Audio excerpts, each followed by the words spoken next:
Okay, well, let's get started here. I might add people as we get going. I'm so glad everybody could make it this evening. I don't know where everybody's at, but here in Idaho, it's dark and rainy and cold.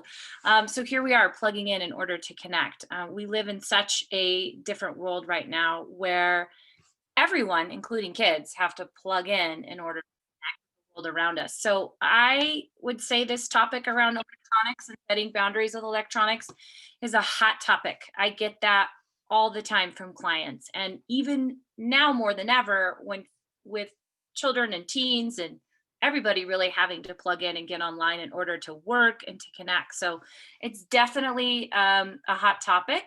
And I really wanted to make sure that I covered this.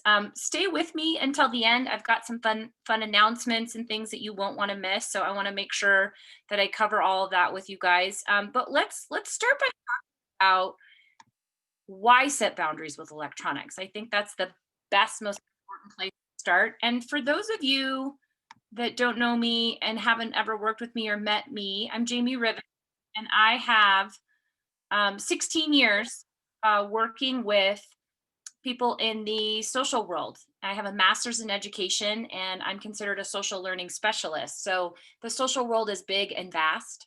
I do groups, one to one sessions. I do large school groups. I do trainings in the schools. I do consultation with anything that has to do with the social world. So that could be friendships, working in a group, getting along with other people, connecting. The social world is so abstract and vast. But I would say one of the biggest challenges lately that I've heard from people is, what do I do with the electronic devices? They are addicting, and we're giving these devices to children that are complicated and sophisticated and expecting them to know what to do.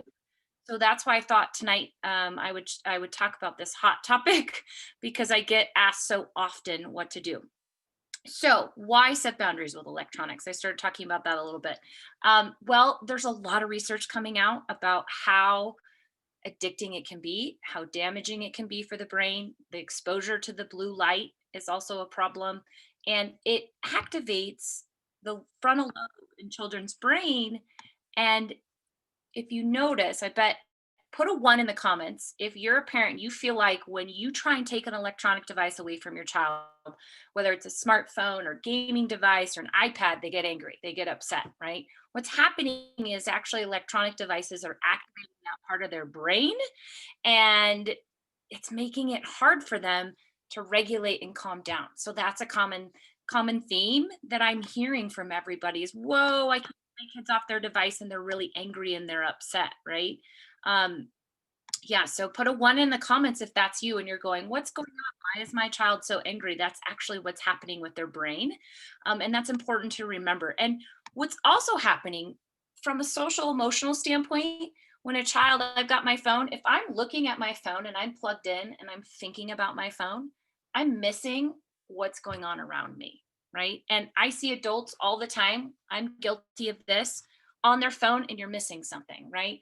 Imagine if a child's doing that all the time, they're probably missing some of those important social pieces that are going on around them and missing on connecting with people. So we've got to get adults and kids to put the electronics down so they can plug in and connect with around them. So I see it as really damaging to children's emotional development. And like I mentioned, it's becoming such a hot topic that people mention to me when they come to work with me is what I do around electronics. Okay. So anytime your child's plugging in, they're disconnecting and unplugging from the world around them and they're missing those social opportunities. So I'm sorry, everyone keeps hearing that ding dong of people coming in. I'm not sure how to turn it off. And hopefully I might just kind of close it out here in a second, so we're not admitting people. So sorry about that. I don't know how to turn that off on Zoom. So let's talk about how to set boundaries. I have quick, easy steps for you guys. I know I'm a busy parent. I want easy solutions. I want things that work right away. First, I'll start off by telling you a story that happened to me this summer. I have two little girls, and I have the luxury of knowing how addicting these electronic devices can be. Oh, I also went to a training recently, and game makers of, like, shoot 'em up type of games, they actually study this fact was appalling to me. They actually study in Las Vegas, like how when you go to gamble in Las Vegas, they set the temperature at a certain, certain level. They set the lighting at a certain level. They do things to get you addicted to gambling. And game makers for children and teens have been studying how to make gaming more addictive for our children. That fact kind of blew my mind. And I bet as a parent, you've probably experienced, like, maybe you download a game and it's free and you think it's, going to be something that's okay for your child to use, and then as they go up a level on the game, they actually do things like sounds and noises and colors to get them to continue to do the game.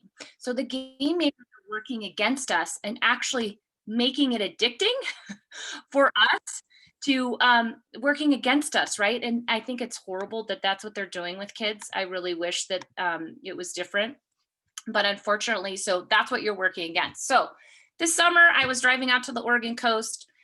I have the luxury of setting boundaries with electronics because I know how horrible and addicting they can be. So I only let my kids on iPads on long plane rides and long car rides. And I made the mistake of giving my youngest daughter a Kindle Fire and my oldest daughter an iPad. Well, they don't do the same things, which I didn't realize until 5 hours into the trip. There was constant fighting over the iPad because the iPad could do something that the Kindle Fire could not.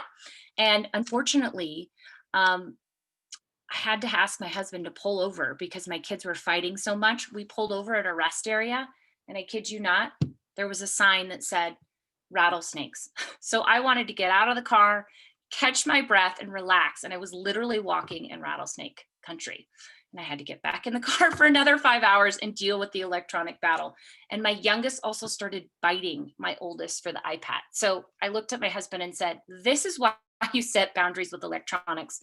Our youngest had never bit her sister before. So I feel like these behaviors, I mean, it's as a parent, it's so disconcerting. And so I understand how frustrating it be. Okay. Do you feel like the Kindle Fire is best versus the iPad?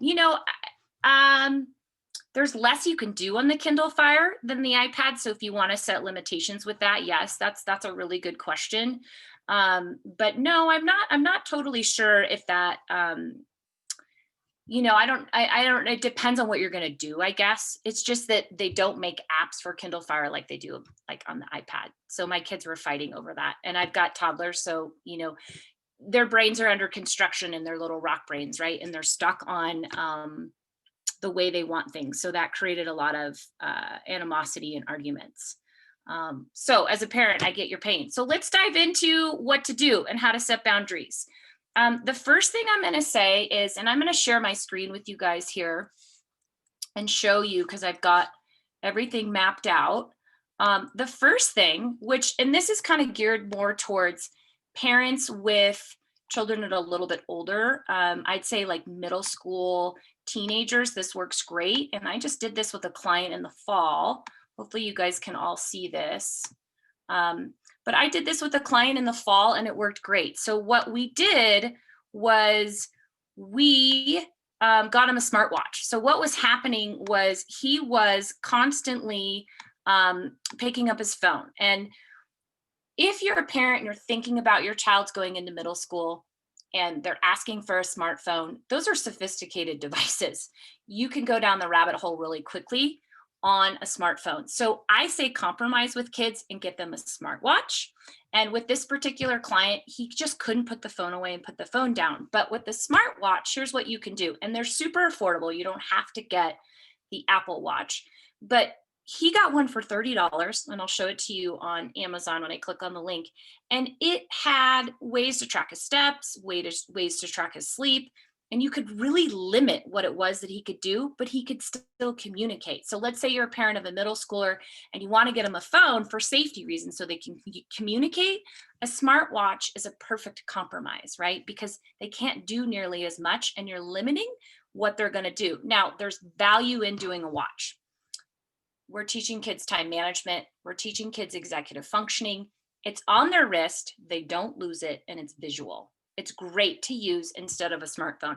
And with this particular client that was in high school, he had to do online learning. So we had him put his smartphone away and he had his watch. So he still, if he needed any sort of notifications, he could do that, which was great. Okay, let me show you guys what it looks like. And this was one I found on Amazon for $30. So super affordable. It looks like it's even more on sale now, and super simple to get. So smartwatch is kind of the way to go. Any questions, you guys, about using a smartwatch? Has anyone used one with success, and want to know more about them? Like I said, you don't have to do the Apple Watch. I know that's kind of Hey, I have a question. sure. Yeah. Yeah, so I am still a mother of, like, can you hear me? Hello? Just lost you. Go Can ahead and put it in the chat. Um, can you hear me? I can hear you. I don't think I can hear you anymore. Let's see. Okay, well, when you get back on and we're able to hear you, you can either put it in the chat or you can go ahead and see if you can get your audio back up, and then we can hear you. So yeah, so a smartwatch is my first tip to give it to you, and it's simple and it's easy. And I also think that we don't wear watches anymore, so we're expecting kids to do time management, and a watch really helps with that, and it's really visual, and they're super simple. Okay, now let's go back. I'm going to go back to the slides here. Oh, Lori says she can hear her, but I can't hear her. That's so strange. Oh, let's see.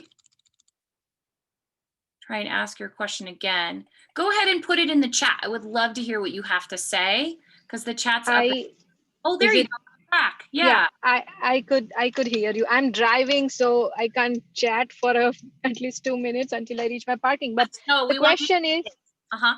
yeah, the question is this, and I am a mother of still elementary kids, so I don't know. But in the scenario that you mentioned, the smart watch scenario, I'm assuming the kid still has the smartphone. Some of the watches, that's a great question. Some of the watches you don't have to have a smartphone. So there's a watch called Gizmo where you don't need that. Now I know that you need to, like, Gizmo, it depends on who your cell phone provider is. So you could get a smartwatch and they don't have the texting capabilities. But like, let's say you wanted that, like Gizmo goes with Verizon. So they just add that to your plan. And I want to say it's a really small monthly fee. And then your child can text and communicate with you if that's something you want them to be able to do. Check with your provider about, like, if you have Verizon versus AT&T, but I know that's something Verizon does. Yeah. So basically that's how you track them for the safety purpose, because Right. I guess the very reason we hand over the phone is now that they have long schedules, we want to have them safe, right? That's the reason we want to give them phone. Right. And they're complicated. Okay. Phones are complicated. Phones are harder to set boundaries with.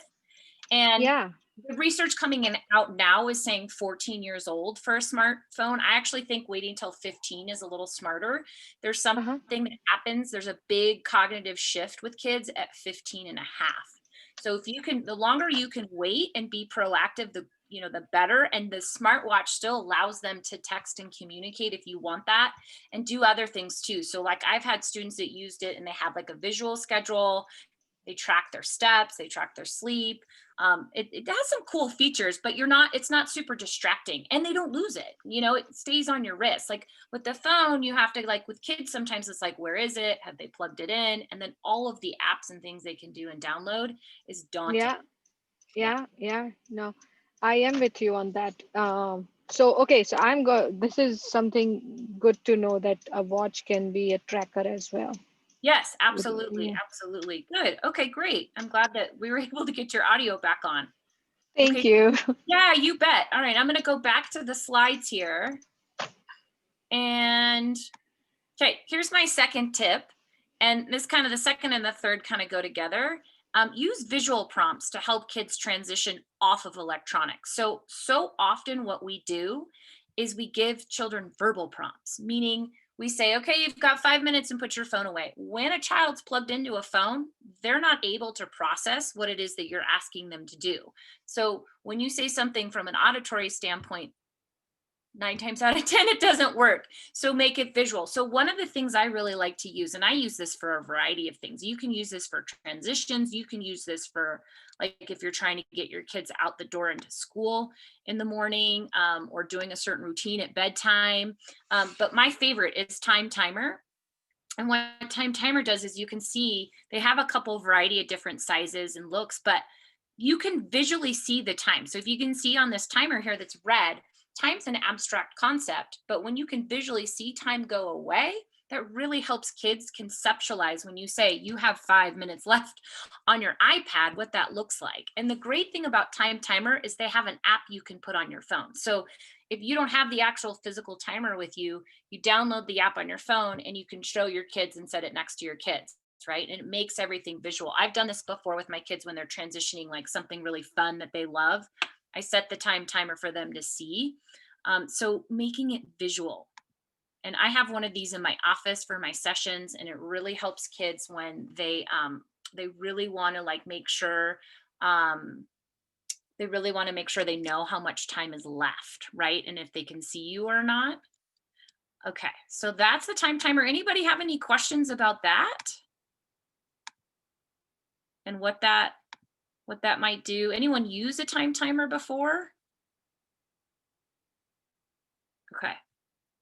Well, let me go back. Let's go back and keep talking about some of the other tips. And there, you don't have to use time timer. There are actually other apps that you can use that are visual, and different kinds that aren't time timer. If you search for it on Amazon, a ton come up. Okay, so that kind of merges into my third tip. Use visual prompts, not verbal prompts, for transitions off electronics. So another big one that I tell clients to do all the time is if you don't have the time timer, make note cards, say 5 minutes left on iPad time, 10 minutes left on iPad time. Keep them around your house, or even like Post-it notes. Put that in front of your child's face or your teen's face so they can visually see what you're asking them to do. And like I said earlier, verbal redirection doesn't really work because they're engaged in something and you're relying on them to process the auditory. So they need something visual. So the note cards works great and super helpful. And that's easy. Like everybody's got, Post-it notes and note cards lying around. So I recently had a client and she made a whole bunch of them, put them all over the house so she could easily, use it whenever any of her kids were needed to transition off of the iPad. Okay. So let me, sorry here. Back. Everybody still hearing me okay?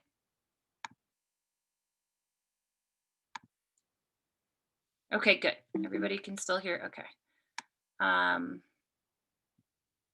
Sarah says she uses a timer on her phone, but I like that. Yeah, absolutely. The time timer. The timer on your phone, you can't actually see. So time timer you can see.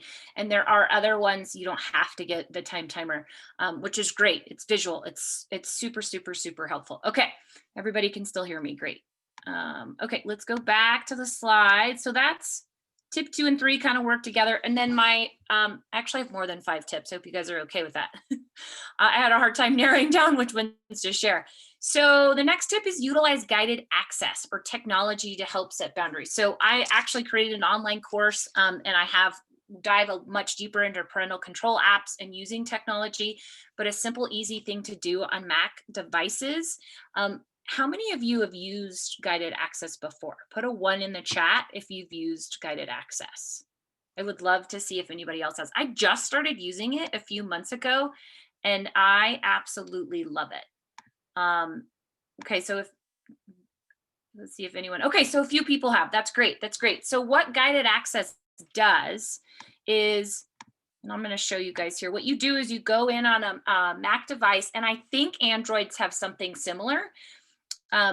You go in under your settings and you can set limitations for your screen time. So for instance, for me with social media, with Facebook and Instagram, I set up a limit of an hour a day, and it reminds me when I have like 15 minutes left. And to be honest with you, I can't always track how long I'm on a device. And think of children and teens are the same way. They can't track and they don't know how long they're on a device. So I think it's important for us to set limits. Now, with guided access, you can hit ignore and move past it, but the awareness is huge. So for me, when I see that come up, I'm like, oh, why have I been on it so long today? What was I doing with the time? I had no idea. And with guided access too, you can look at the screen time and it'll tell you exactly what you've been doing. You can also block apps that way too. Now, the trick is with an Apple device, you want to make sure that you have the password so that your children can't change it. Now, as kids get older, they get more tech savvy and they figure out ways around it. So make sure that you're mindful of that they're probably going to be able to figure out around it. But just the awareness, and I've shown this with some of my clients. I have some teen and young adult clients. I've been like, look at what you've been spending your time doing. And they're blown away when they take a look at it. So all of you actually, after we're done here, go on your device and see what you've been doing.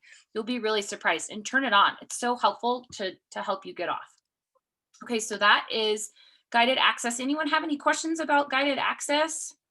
If you do, feel free to unmute yourself and jump in, or you could put it in the chat.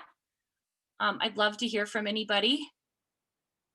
Okay, if not, we'll kind of continue on to the next tip here.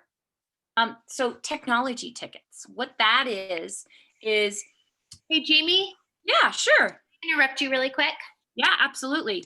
So is the point of, I'm just looking at guided access on my phone. Is the point to be able to set time limits on things, or is it just for us to be able to track? Kind Or of is it both. okay? Yeah, both. So you can go in, I'm just going into, you go in under settings, and then it's your screen time. So go settings, screen time, and then, you could do, like, it's hard to kind of see with this, but you could do app limits. Okay. Right? And you could do content and privacy restrictions too. Okay. Okay. Block things. You can schedule time away from the screen, but I know you can still kind of dismiss that. And you can set up a passcode too for that. You can set up screen time for families. So if you're all on the same plan, it's really pretty cool. I think they've kind of updated it recently. It's gotten kind of sophisticated to be able to track too. But yeah, you could do both. Good question though. Great. Thank you. Yeah. Hey, Jamie, what we do too using that is set downtime. So like when it hits a certain time of day, that it alerts them and then, gives them a warning. And then if they go past that, they have to come to us, and either, we have to put in a passcode if we're going to let them have any more, or that's just kind of their cue that that's the time of day when they don't get any more screen time. So that's another helpful thing too, is to set just like a concrete time of day where, the device just kind of goes off. Yeah, that's great. And that's actually a good point, because one thing you can do too is what we're talking about. Guided access is blocking at the device level, and then there's blocking at the gateway level too. So one thing I talk about a little bit more in my course is that depending on who does your modem or router or your internet provider, they now have apps you can put on your phone where you can schedule your internet to turn off at a certain time every day, and you can change it for the weekends, or you have totally control of the internet. So I know that I've had parents that had a hard time setting, like setting up guided access and getting kids to follow through with it, or at the device level, kids getting sophisticated and working around it. But when you can block them at the gateway and they can't get on the internet, then that really does help set boundaries. But it depends on your internet provider and your type of modem and router. But I love that idea, Amber. That's great that you have your kids do that. That's healthy to be able to do that. Kind of like a check-in, check-out system. That's another really good idea too. Anybody else have any comments about guided access or blocking at the device level? Okay. I'm going to kind of move on here to technology tickets. So what technology tickets are is, I did the same thing, note cards, Post-it notes. Kids get to earn technology tickets, right? So you still have control over how much they earn. So let's say one technology ticket is like 15 minutes of screen time, right? And if some families only have kids use screen time like during the week, or I mean, not on the week, but only on the weekend, they can earn technology tickets throughout the week and kind of add it up on the weekend. And how they can earn technology tickets by like doing their daily chores, finishing schoolwork, things that you're working on that you want them to follow through on. can be a reinforcer. So if you've got a child or a teen that's really motivated by electronics, you can use that to your advantage in a good way, right? To get them on board with other things you want them to do. And I think it's really valuable to teach children how to earn something, right? I think unfortunately we don't do that enough, where we realize there's a reward, you know. And a lot of times, I was talking to a client today, like, we're talking about why go to school and why do well in school. That's abstract for kids to think about that and have that motivation. Like, as adults, we go to work, hopefully we really love our job and we get paid for it. Well, kids don't get paid for school. Well, sometimes kids get paid for chores, sometimes they don't, based on what you have in your family, right? But with technology tickets, it's something they can earn for something that they love. So anybody have any questions about making technology tickets? And you can individualize that for your family too. I'm just giving some examples of what's worked with my clients before. So you do kind of what works for you for technology tickets. Okay. I will go, let me go back here into the chat. Anybody have any questions about technology tickets or guided access or some of the other? Okay. So let me go back to the slides. And I have a few more tips here. Okay. This is a big one, and sometimes this can lead to a source of contention. Turn off the phone then rather than take it away. I'm going to repeat that one. I have to repeat that a lot with clients. Turn off the phone rather than take it away. So when we take away an electronic device because we're trying to kind of have control over the situation, it creates animosity, especially with teens and young adults. I had a client recently, and the mom was getting frustrated how much they were on TikTok or Snapchat. So she would just take the phone away. And then that would create anger and friction, and they would fight and they would argue because it was a control power struggle. So I said to her, just try turning it off at times when it's unexpected to be on your phone. So like dinner time, family discussions, online schooling, just turn it off and actually ask them to turn it off so they feel like they have a say in it, and explain to them why. So what you do is you say, right now we're doing online school. You need to put your phone away. It's a distractor. There's not really anything you need to do on your phone right now. Can you turn it off? And this client started doing that, and the battles decreased. I think it's really kind of a common misperception to take it away. So try having your child just turn it off. Ask them to turn it off. And if they don't, say, okay, well, you have a choice. I can do it for you. But right now we're not doing electronics. This is what's going on around you, and explaining the why. Children are way more likely to buy into what we're asking them to do if we tell them the why behind what we're doing. Okay. So turn off rather than take it away. Anybody have any questions or comments about that? Has anyone tried that, or has anyone had that situation where you've been taking it away and you're kind of going, oh, wait, now I want to turn it off? Yes, I like that. So give instruction to turn it off and then reinforce compliance with a tech ticket to spend later. That's a great idea, Kelsey. Yes, absolutely. So you have them turn it off and say, you can have that 15 minutes later. You just earn that by listening to me and being flexible. Yeah, I love that. Absolutely. Totally. Great point. I love it. Love it, love it. Okay, anybody else? I'll kind of head back to, I think it's my last tip here. Yes, my last tip. Okay, dedicated devices. So I understand this is probably not totally feasible in everybody's household, but at least with our district, kids got Google Chromebooks.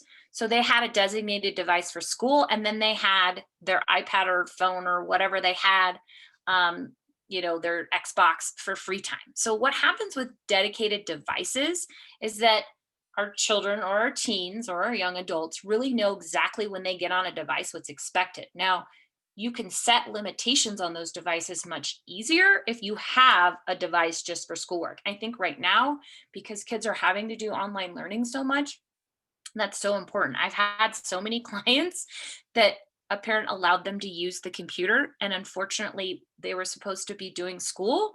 They were doing YouTube. They were playing games online because they had access to it, right? But when you set up a designated device, you're really able to set those limitations, and they know exactly what to expect, right? So it's really clear. I'm getting out your iPad. This is your free time. You get an hour for the day. I'm going to set a timer. I'll remind you when there's 10 minutes left or 5 minutes left with my visual note cards here, right? And then you know exactly on the iPad what they're doing and what they're allowed to do, right? You can limit the apps and things like that. So I think designated devices really allows us to do that. And I think it's something to consider, especially with online learning right now, is to have those. All right, those are all my tips. Anybody have any questions about any of them? Designated devices, anything like that?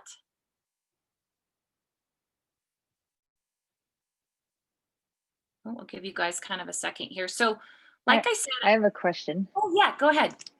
I have a question. So my daughter is a freshman in high school now, and we waited until the summer to get her a phone, which was a daily concern for her because every single one of her friends, except for one, had a phone. And so we finally got her one when she had to travel with the team. And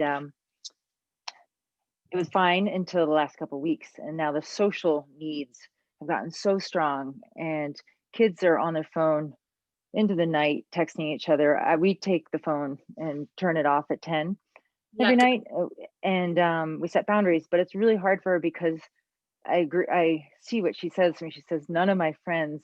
Well, that's probably an exaggeration, but pretty much the majority of her friends do have access throughout the night, and so it is really hard for her socially to handle not being part of it. And that's what the biggest need is right now with COVID. So I wondered if you had any suggestions on that. If we yeah. unfortunately can't all be on the same page, but it'd be great if we could be.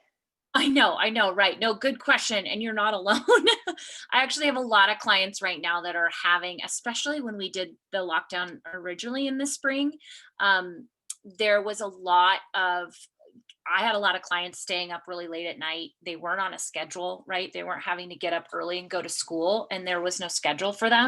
So, but here's what I would say. I would continue to set your boundaries that you know is healthy and safe. I mean, I really think past 10 or 11 o'clock at night, what are kids doing online that would be healthy, and you want to set those safety boundaries. And you could, have the internet turn off at the gateway, like I mentioned before. I would keep reiterating to her that piece. I know that she wants to be social, but she's got, a lot of time during the day to do that.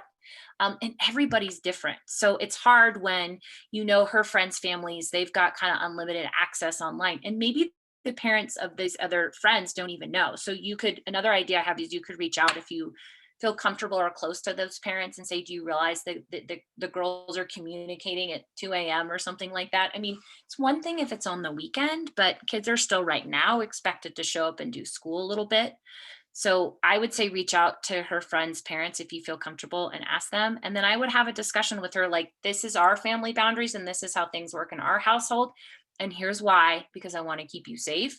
I am seeing with some teens right now a real sort of sense of anxiety about having their device and needing to be on it. And I think partly what's happening is socially, they're not getting that day-to-day interaction, and they're not getting that peer interaction and feedback. So I'm finding that some of my clients are really anxious to plug in so they feel like they're connecting. So think of healthy ways.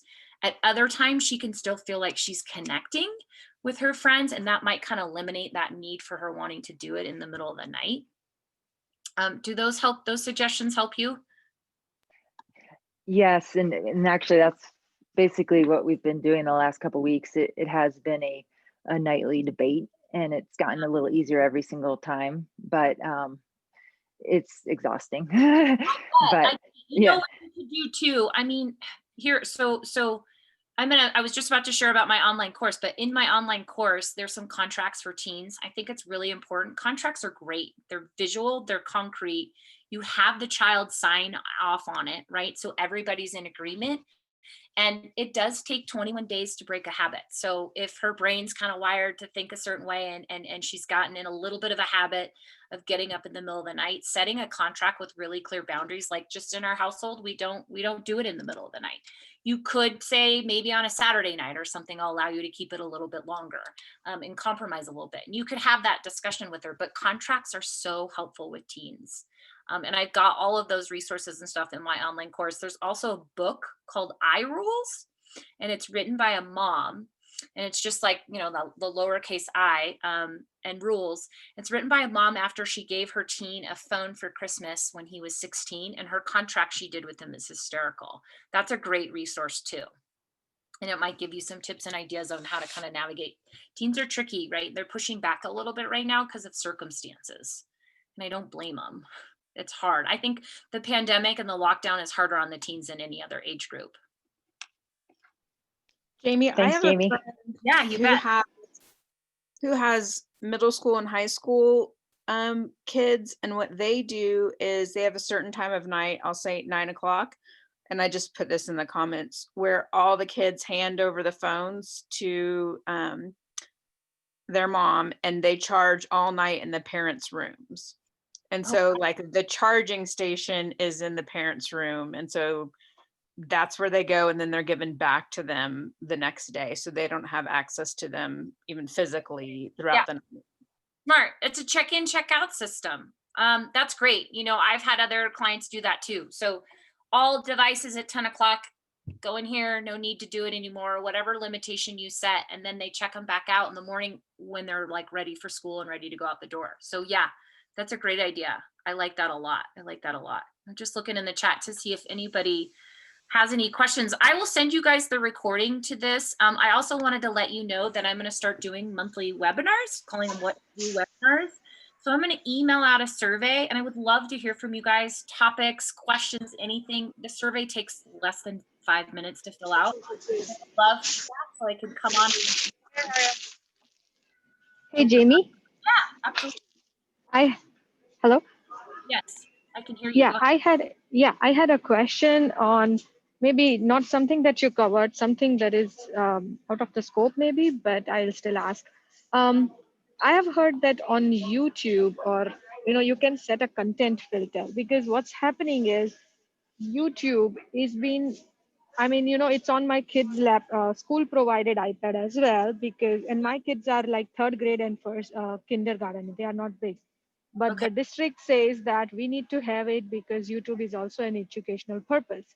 Okay. So how do I set, and I'm sure they have set up content filter, but on my personal devices, how do I set up content filter so that they don't get like adult or porn kind of, because have you heard of any kind of thing like this? To monitor. So basically what you're asking is you want like to monitor YouTube because they're using YouTube for school. Not monitor, I would say. I would want to restrict the content, Yeah. not like how you have in any Netflix or something. It's like PG-13 or something like that. YouTube's tricky. YouTube actually, I think, does a pretty poor job. They're getting better at setting restrictions for kids. I know that if you do like a premium account, there's more that you can do. But YouTube's kind of hard. You can, couple things you can do is look at their browsing history, and you can look at their history in YouTube. They are trying to make it, and like YouTube got in big trouble about a year ago because kids were getting access to videos that were horrible and they shouldn't have access to. So they now have it where you can't share and save videos if they're deemed kid friendly, and they're having you put them in certain categories. But I have still had clients get in trouble with YouTube. So I would be careful. I would say if they're using it for school, like, are they having anyone monitor them while they're on it, or no? Yeah, so for school, I'm sure it's not much, and a district would have put the content filter, so when they watch, they don't see any other suggestion or something that me and you can see, right, on YouTube. But this is more of my personal device when they use computer for something, because in their school device they cannot access any other extracurricular class which they use. Oh, Other, right. so they have to have access to another device that is personal. And I would like to learn of, if there a way to kind of put content filter or anything. Well, I know the school devices are hard. So because sometimes they come with already, like their IT department has already put things on that. So I would reach out to their IT department and ask them how they're kind of monitoring that. I know like with our district, there are certain things that they do that they block access to. But I think it's a little trickier when kids are at home, right? So it really kind of falls upon that. Yeah. Does that help you a little bit? It is on parents, and parents also have job. I know. Yeah, so I would reach out to the school and ask how they're monitoring it. I think YouTube is hard. YouTube is not my favorite. It's hard to set restrictions, and they haven't historically done a good job at really monitoring, and there are ways around that, but they're getting better. I would say they're getting better. You could also talk to your child about, that's a great opportunity to teach a life skill about distinguishing between what they should be watching on YouTube too, right? Are they aware Yeah. of those boundaries? And what might those look like? And that's teaching your child to be an active problem solver in the moment. Hey, this isn't something that you should be doing right now. Yeah, but it's like they are also at the curiosity level, right? What Mhm. is this word? So the other day, I mean, it was my mistake. And if I have time, I go? I wanted to describe a situation, and if you haven't, Sure, if yeah, only if we have time. So here is what happened. I was, in the beginning of the pandemic, we were having a virtual game with my office people. It was like trivia or something. So, and there was a word, sex, and I don't remember the sentence, but he found out, and the very next day I see him searching on it, and what is it? Yeah. And then if you do that on YouTube, you get everything, right? Yep. So I was really taken aback that, when I saw him browsing, my kindergartner says that brother was watching where people kiss each other on lips and things like that. So yeah, it took me time, and kind of I realized that this was the root, that he heard this word from my virtual event that I had. And you didn't Um, realize that he did. yeah, Well, and kids that's a whole nother topic we could talk about sometime. Kids have a natural curiosity about those taboo words. They know yes, when there's a word that you try and hide or you use a different acronym for, they reach a certain age and they start to figure that out. And it's totally normal. Kids do unfortunately, they go on the internet and they look up these things, and it's very yeah. fine. Yeah. It's hard as a parent to kind of be like, whoa, I don't want my children to have access to those things. Yeah, and I mean, so I also like educate them on the real words, and not that I kind of it's a Yep. such. I mean, but sex is still not for the 9-year-old and No. 5-year-old, so it's not there yet. So I kind of covered it, saying it's not always true the way they teach on YouTube. It's not Yeah. real all the time, and those are scary images. You Those know, are scary. you have to with online being online, you have to set boundaries and teach your kids what's expected, what's appropriate, and then you have to go and reteach again, because as they get older, there is content that they are allowed to access as they mature. So we're kind of always evolving and teaching, like with texting too. I have to often teach my students about the texting do's and don'ts, or staying safe on social media or blogs. How do you know when to add someone as a friend, or how do you know what someone's intentions is online? So anytime, it's good though that you knew what he was doing, because then you could teach to him about why not to, what to look for and what not to look for, right? Yeah, But we can't take away their curiosity. They're going to do that. I That know. parenting piece comes in, it's like, okay, I have to explain this to what's age for a 9-year-old, and that's hard. I've had a lot of clients go online and see things that were totally inappropriate for their age, and Yeah, a lot of uncomfortable conversations around that. I know, right? Good question Thank though. you so much. Yeah, you bet. So you guys, I put thank you everybody for all your comments and showing up. I will send everyone the recording. I also put in here the link. I'm launching my online course tonight, and I'll send you guys an email about it, but I'm putting it on sale for 48 hours too. And I made 6 modules that are like easy bite-sized pieces for busy parents to watch. And I have those templates of those contracts I mentioned. I go in more depth with parental controls and technology. I have a self-assessment quiz you do at the beginning of the course, so you can really see what's going on in your home. And you can access it at any time. So I tried to make it really easy. And I will send that in the email too. And I'm going to have the course on sale for 48 hours. Oh, you guys are so welcome. I love this. I'm looking forward to this every month. You guys, please let me know what other topics you want me to cover. And I will send the recording and the survey to everyone and all the info about the online course. All right, anybody else have any questions before I sign off? I appreciate everybody being here. Looking forward to it. I love it. So if you're on the webinar email, I will just keep keep you guys on that and send it out when I come up with a new topic. So please email me and do the survey. I'd love to know what you guys want to know. You're so welcome. I think this is such an important topic. And I think that we really need to help kids set boundaries with electronics, especially now more than ever. So I appreciate everybody being here. Awesome, everybody. Thanks so much. It was my pleasure. Absolutely. All right. Bye, everybody. Have a great rest of your evening.